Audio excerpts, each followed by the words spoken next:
خايفة لما أول مرة طلعت ستيج مع الأرابس جوت تالنت قدام نجوى وعمر وعلي، بس الحين لا.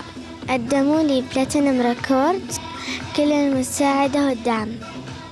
زهقانة لأن كل ساعة في البيت وكل ساعة مسافرة، لأن زهقانة ما أسوي شيء، ولا ما في طلع وما في كل شيء ولا نفس حق تيتا.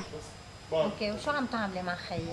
حمام بخي يعني في عاملين خطة، يعني عاملين خطة إنه أمي وأبوي ما يدرون إن إحنا مسافرين بروحنا، رايحين لندن، رايحين فرنسا، كتير تشاينا.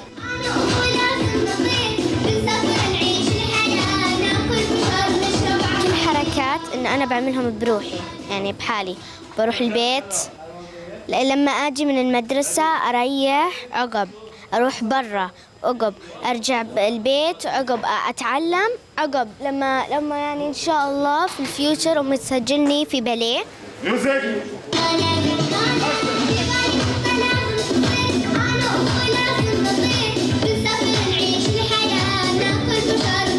عاملين كونسبت كتير حلو، كروشيندو، يعني بتبلش زهقانه بعدين بتعمل مثل سترايك صغيره، انه بدها حدا يظهرها يهتم فيها يسليها، وبعدين ان ذا اند ما حدا بيعبرها، فبتقرر انه يعني براءة الاطفال انه تسافر حوالي العالم.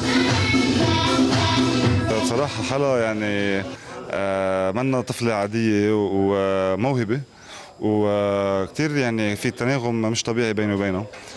بتفهم علي بالنظرة، بناخد لقطة أحيانا مرة أو مرتين وبنكمل. يعني شيز فيري تالنتد، يعني كتير غير عنا. يعني أنا مصور مع كتير أطفال كنا دائما نتعذب كتير ونق وتعب وبكي وجاع بس حلا شيز ستار، يعني you can feel that she is a star.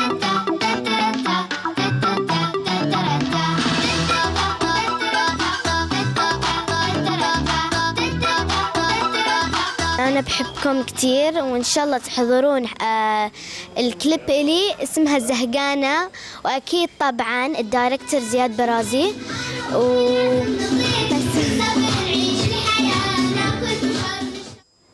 أكيد أحلى تحية.